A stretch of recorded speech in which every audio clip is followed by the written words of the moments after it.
I want you to say, thank you, Facebook. Huh? Say, thank you, Facebook. Say thank you. Say, thank you, Facebook. Thank you, Book Facebook, for the birthday wishes. for the birthday wishes.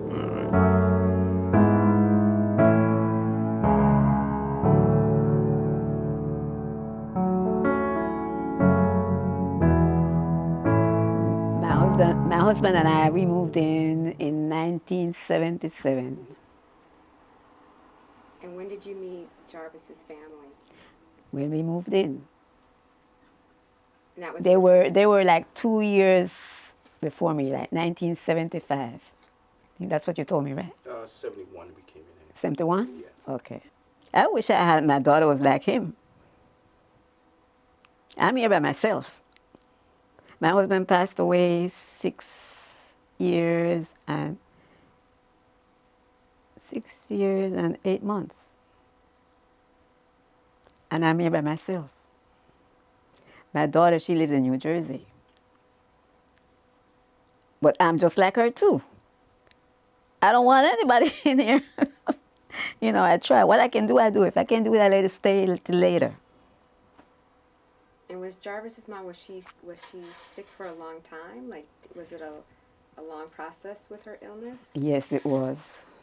Can you describe like how it made you feel and what you saw? Well, mostly to the end, it was horrible. She couldn't walk. Many times we go to trips, Jarvis would ask me to go with her if he has to work. And we'll go. And he'll come back to pick her up when we came back. But it got bad. Very bad. She couldn't walk, and Jarvis had to do everything for her. He was the only one, no one else. He bathed her, he fed her, he dressed her, and to the end, he had to carry her like a baby in his hand to get into the car.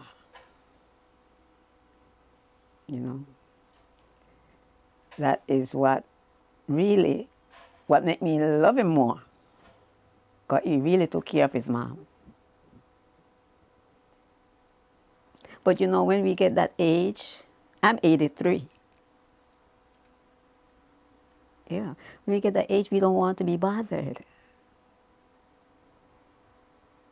And especially people that you don't know.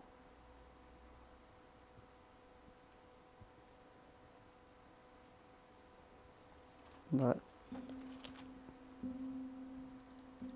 those are the things that I remember.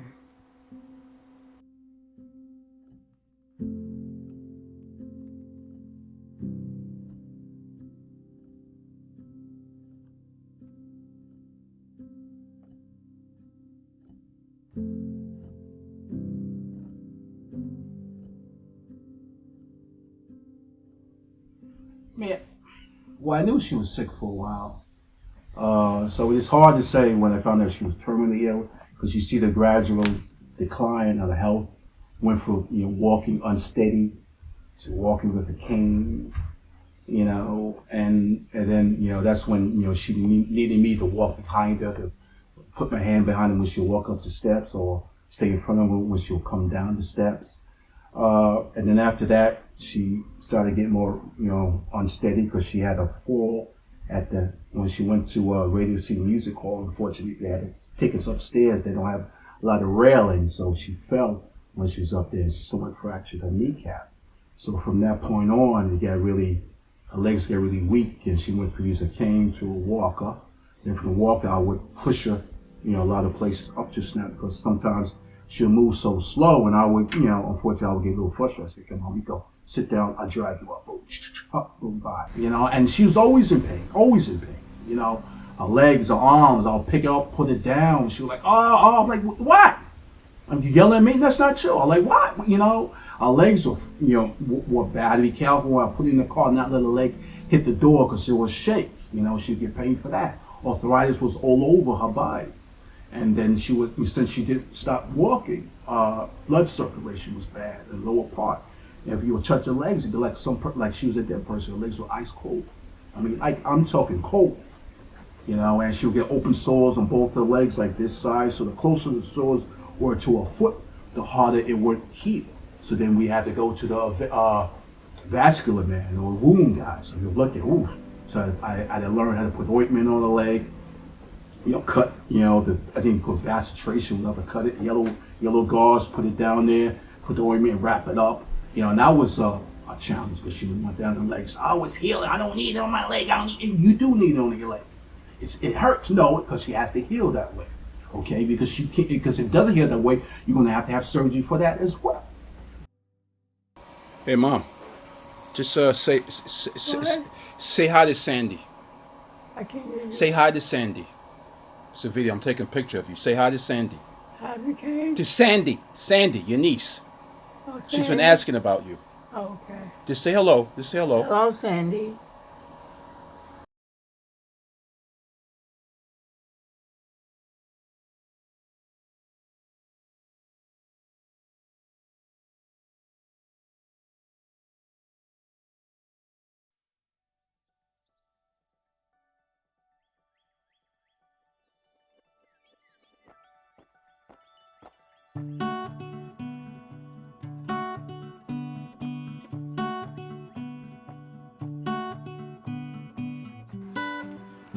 Wait, they're filming.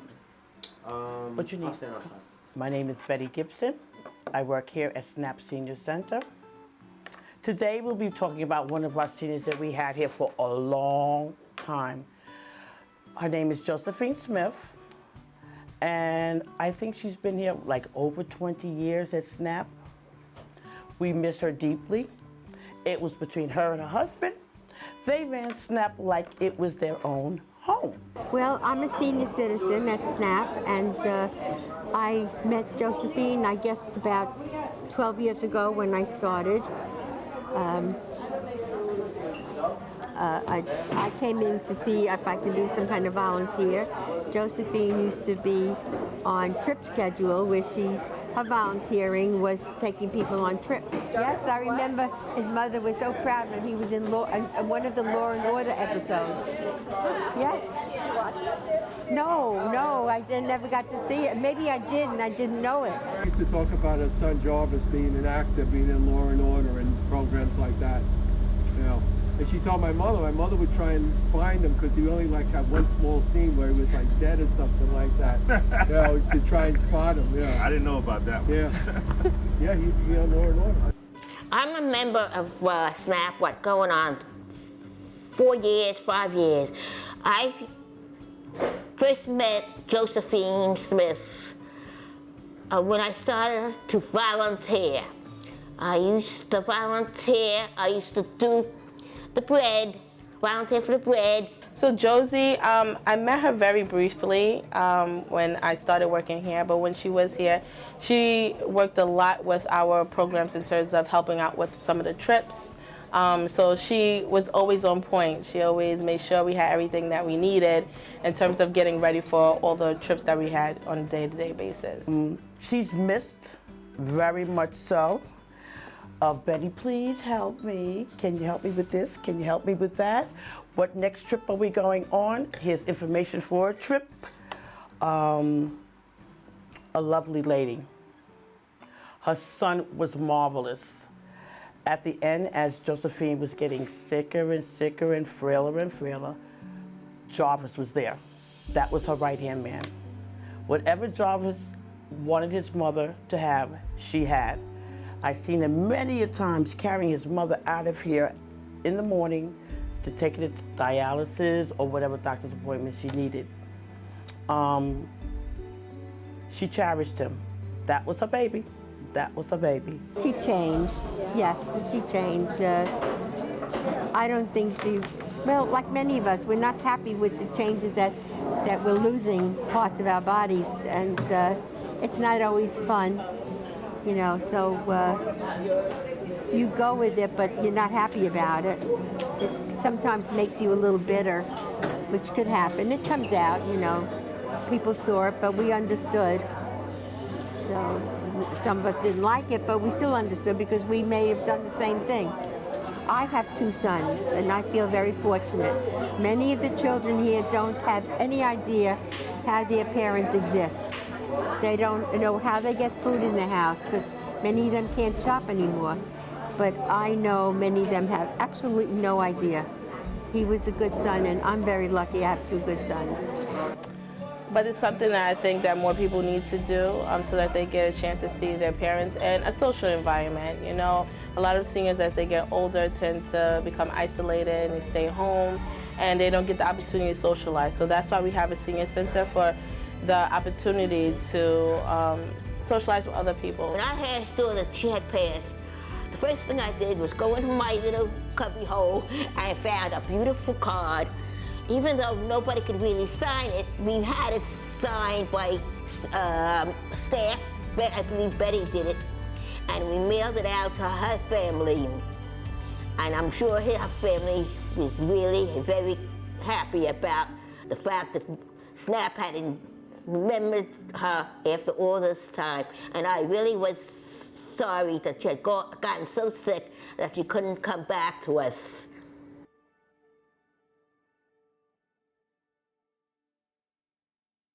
Back up, Dawn. And we're gonna have to arrest you. You can't be here. You're gonna be all right. Stay the hell away from our daughter. Mariel, I love you. You love me being sick. You took away my life. You almost killed me. No. They're lying to you. I'm the only one who knows how to take care of you. Get her out of here. I'm the only one. I never wanted us to be normal. As far as when acting, my mother really, started taking ill. At first, it was just, she would say, just work like, 2 days a week. Sometimes at the time, I was even now, I was still doing like BG work or background work. So I would try to, it would be a good idea if I can get on a set and be there like 3 or 4 days. You make some good money, but if I was on the 3 or 4 days, I really couldn't take care of her. So at the time, she was still walking kind of gingerly, but she always wait for me to come home at night. Call me when you're coming home. Call me on set. I said, I can't talk now, Mom. I'll leave the house like around 7 o'clock in the morning or earlier, and sometimes I will come back like home like at 1 o'clock in the morning. So but she couldn't wait up. So it was so she would constantly call me when you're coming home. So as the time went on, when she really needed more of my assistance of eating, feeding, cleaning, it got to a point where she said, well, work one day. And that was always the frustrating part because I always love acting. But after a while, she needed somebody with her constantly to take her to the center, get her breakfast, come pick her up and go to dialysis, because sometimes she'll go to dialysis by herself, but still, she'll walk slower and slower and slower. So at the point where she really needed my assistance, she went from a walker to a wheelchair. So we got to the wheelchair, then she really needed me then, because I had to take out the wheelchair at the back, put it there, carry it, drop her off, take her in, and do all that stuff. So at that point, I really didn't do hardly anything. I know like the last year or the last year and a half of her life, I only worked like, I'll say 4 to 5 times, and in my tax return, I only made like $4,000, a couple of change out of tax.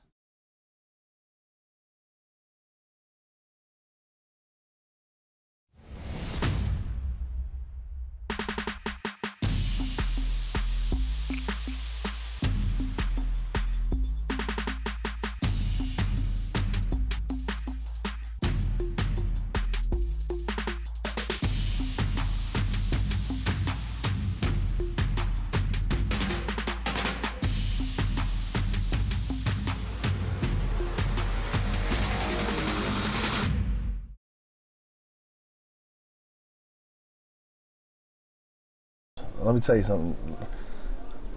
I don't know the particulars about what you've done with your mom. I know a little of it, but I think about it all the time because, I live in the same building or whatever house as my parents. We have separate apartments. I'm already, I pay all the bills. I handle everything, and I could see the deterioration, and I think, I can't front, but I have to be able to think, what would I do in that situation? How is it going to be? Money-wise, how am I going to be emotionally? Because I already get angry, when they do something stupid, and I'm like, I'll really be like motherfucker. I curse, in my mind, I'm cursing at them, because it's really like they become like your kids. They're like my children. So I can imagine it's the same with everybody's elderly parents. 100% there's a change in your personality. I feel like a weight was lifted off of you, and it's understandable. And sometimes there's guilt that goes along with that, because I wondered that about you. When you walked in, I wonder if he's guilty for feeling good, because I know you came in with a little bop to you, it's just a fact. It's what I saw, and that was also another time I realized, besides at the funeral, I said, after the funeral, when you walked in with that bop, I said, man, like, I could see a different energy, and I feel like you were working more. I don't know, maybe that came across in your career also. And even in the energy in the gym, even talking about now beating some of these guys' asses, you talk about it now. Whereas you'd mention it sometimes, and it would be up and down before. So I definitely see a different energy now.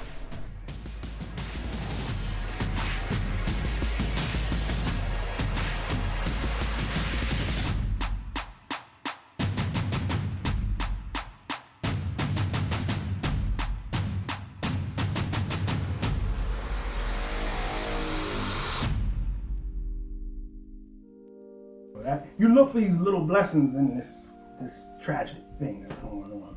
So that's pretty much what it was. And when Jarvis is letting me know what was going on, I was like, look, man, it's just you. So if you have anything that you need me to help you with, within reason, because I got 4 kids and a wife, and now my time is.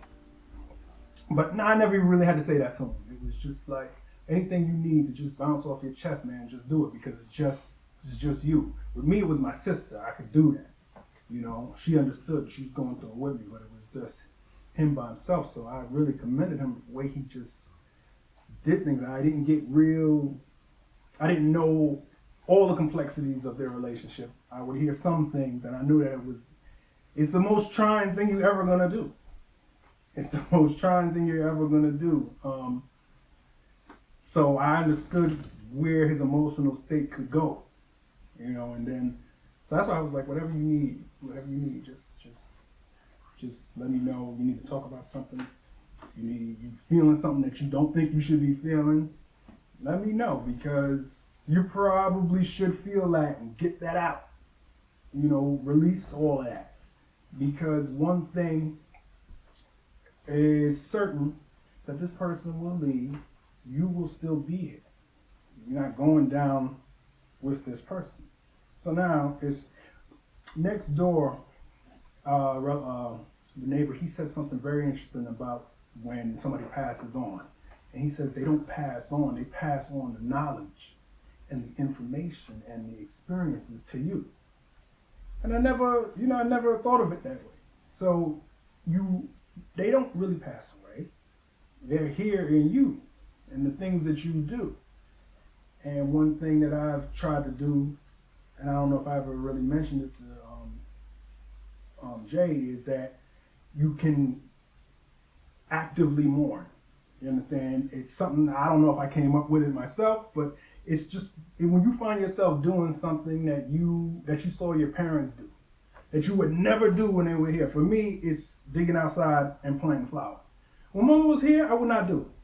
She would ask me to help. I would not do it. Now I find myself going to buy bulbs, I plan, I do these things. It's actively mourning. You're going to be out of the shot. So this is Jack, man, my good buddy. Had Jack about 12 years. I got Jack when my mom was really sick. Maybe 2 years before my mom passed. And I didn't want to have another dog, but Jack came to me at the right time, and I figured he would be a companion to my mom, who was on her last days. And I couldn't be there all the time with her, so I wanted to have someone in the house that could keep attention and keep her company. But he became really, really big, so that didn't work but so long. But she loved him up until she passed. She gave him a nickname of Bully, which he kind of acts like a bully sometimes. So my experience with my mom was really, really tough. I ended up being the sole caregiver. She had a home care attendant, but she wanted me to take care of her, which is not an easy thing to do. They say whatever doesn't break you will make you stronger, and I think the experience with my mom made me stronger. So much so that I understood the responsibility that a young man has to take care of their parents when they need them the most. And Jarvis, a good friend of mine, a few years later started going through the same things that I went through after my mom had passed. And I guess he didn't see the signs because he hadn't gone through them yet. But I knew what he was going to have to go through. So I wanted to be as good of a friend as I could be by reminding him of the time that he would have with his mom. And if he was able to do a good job, he'll be able to live comfortably for the rest of his life. And it's kind of hard to tell someone that without having them having that experience. So when Jarvis used to come visit me, and I understood that he needed to get away sometimes because I was there, and his mom would call, and she would say, "Jarvis, where are you, Jarvis?" And then he would say, "I just left." And I would say, "Jarvis, oh, see, this is the bully again." So I would say, "Jarvis, I think you should get back." And he's like, "I just left." And she would say, "I need my peppermints." And I understood what that meant more than he did at the time, because my mom used to always ask for peppermints, and I never understood why. Until one day I was in the bodega, and there was this woman buying a whole bunch of peppermints. She asked the guy, "I want all the peppermints you had," and I didn't understand why. So when she finished that, I said, "Why are you getting all the peppermints?" And she said, "It's because of the medication that she takes. She loses her sense of taste, and the peppermint's the only thing that she can enjoy."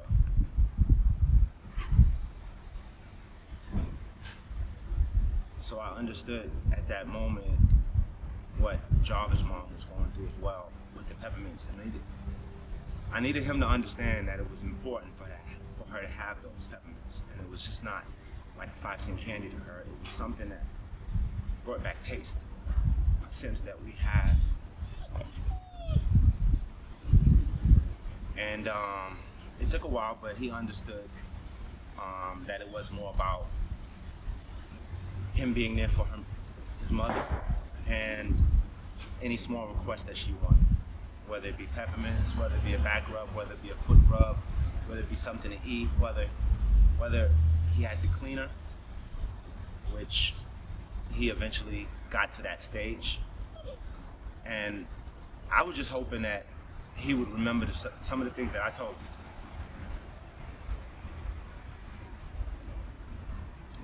No one could ever be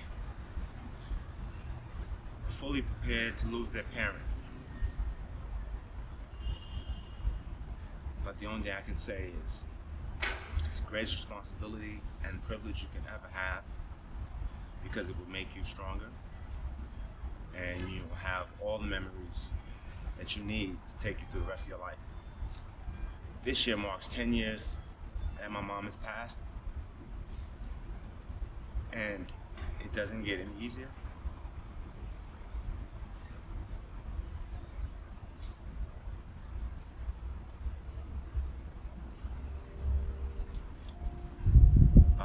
But I have to say I'm proud of Jarvis because he did what he was supposed to do.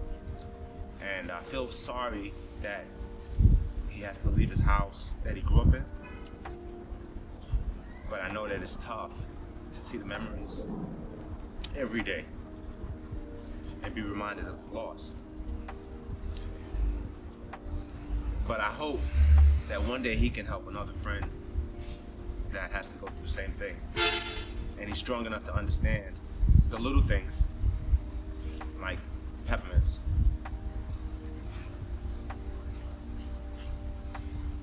Definitely about taking care of his mom. And as I said, the theater type, I went to a lot of the plays and productions that, you know, he was a part of. And I noticed that all of those things kind of slowed down. That was all as a result of taking care of mom. And, you know, my mom got sick, you know, she had dementia approximately around about the same time. And the irony of all of that is, you know, I realized that it's like a full-time job. You know, he was taking care of her inside. I know that he would bring her to the hospital because sometimes the irony is his mother and my mother were actually on the same floor in the hospital at the same time. And in the hospital, that's another job. You have to be there to make sure that the nurses and the doctors and everybody's on point, on cue. Rehab, the same thing. It's not like you ever get a break. So I watched this man continually and perpetually be committed to the care for his mother until her, you know, ultimate, until she went home, you know, to be with the Lord. You know, the irony is, again, you know, the strength, the commitment, the fortitude is admirable. Like I said, we got a lot of these people that we idolize on television, but the real heroes are brother like this brother who is constantly committed to care, to making sure that his mother was absolutely 100% straight, and her quality of life was the best that it could be under the circumstances. You know, I want to say God bless him, and I understand that he ain't gonna be on the block anymore, you know, come, you know, sometime in the near future. And I'm definitely gonna miss him. I don't know, a lot of times I was just so frustrated and so angry. I wouldn't want to stay there. I would sit in the chair, wait till she goes to sleep, and then I will, you know, go upstairs or go off someplace else. But you know, she just wanted to be there with her, and it was just, it was getting to the point where I had to, you know, make the decision, because she didn't want to make the decision to say, well, you know, I want to stop dialysis because she said it'd be too much pain. I don't be responsible, you know, for ending my own life. I said, you know, but I'm like, you're so much pain all the time. Nothing is getting better. Really found out how much she was far gone with regarding dementia. Like, I thought she was like at the beginning stage, because she would forget sometimes. She would, you know, when she would wear out a sailor cap. She said, yeah, I used to work in the Navy, but she never did. But you know, she always said that, so I didn't change her. I really didn't know if she was working in the Navy or not, so I'll take your word for it. I'll let it go. But it got to the point when the one time when she was in the hospital, I went to see her. You know, when I came home, like 40 minutes later, she called me and said, okay, I'm ready to come home. So I'm thinking, well, I went back and I think that doctors have to call me to tell me, well, it's time for her to come home. So by the time I'm up there, she's fighting with the nurses. I want to get her back. I gotta get out of here. I gotta get out of here. The nurses said, well, your mother can't go. You know, I said, no, Mom, you can't go. You can't go. So, you know, mistakenly, I put my hand in her face and she spit at me. Talk, you ain't no son of mine, you motherfucker. You soft. What the fuck you talking about? I don't love you. I don't love you. Get the fuck away from me. Get the fuck away from me. I mean, just frail in her little frail arms. I'm holding, you know, the three nurses trying to hold her back. She just frailing away. Get the fuck off me.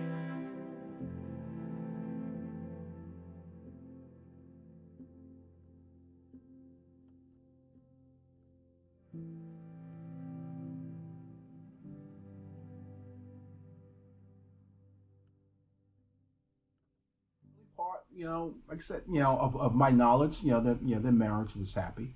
they get along well, and they took care of me. We traveled. They took me to different places. I went to Bermuda, went to Vegas, went to California, went to Niagara Falls. I mean, they took me all over the place. I mean, I was very, fortunate and lucky. Like I said, may have been spoiled just a tad. Okay, yeah, a lot more, but I'm not going to admit it. But as time went on, I guess at times, my father had some demons inside of him that he really didn't take care of since he was a kid, because he never knew who his father was. So he was never taught how to really take care of a woman, besides the first natural reaction being attracted to somebody.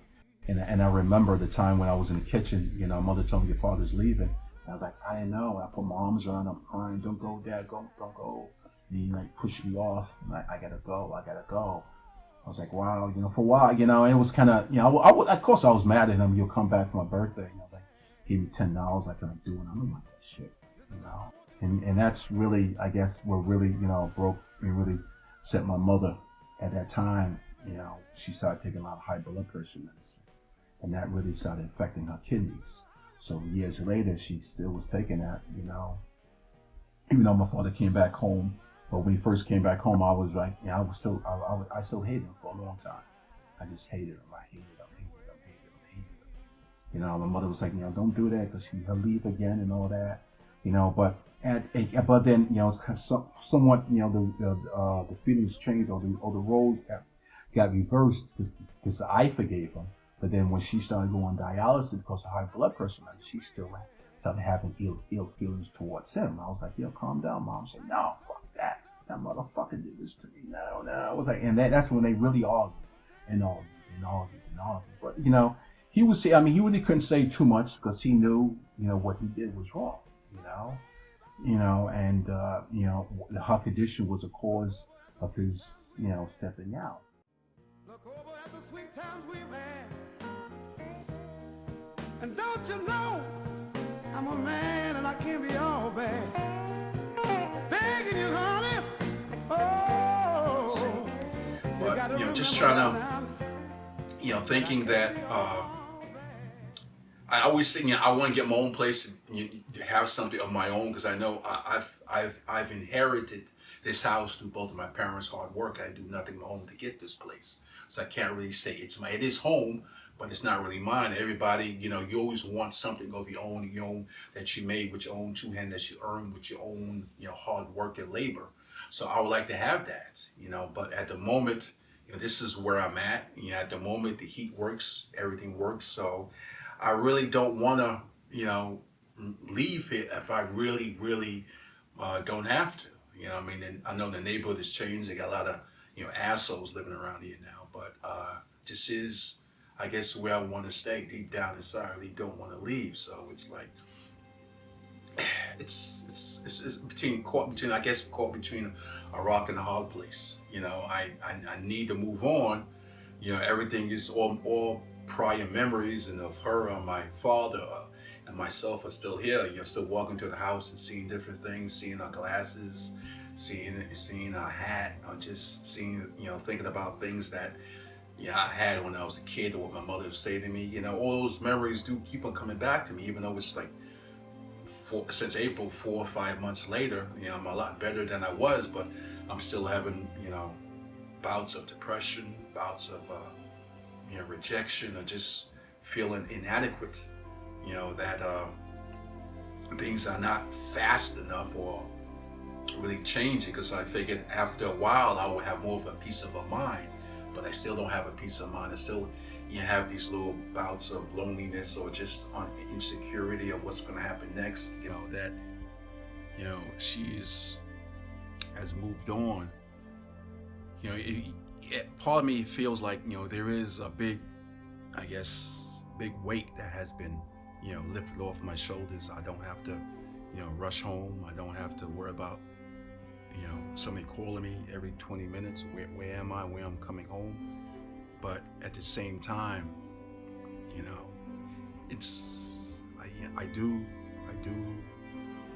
miss, I guess I miss that, it's kind of funny. I guess I go back to what my boy Burry was saying earlier. you know, when I would speak to him about, it's gonna come a time where you're gonna miss her. It's coming time when you're gonna think about, she's not there anymore. So take advantage of all this. Take advantage of it. I'm like, yeah, man, shut up. No. But I mean, the time is right now, and it's just,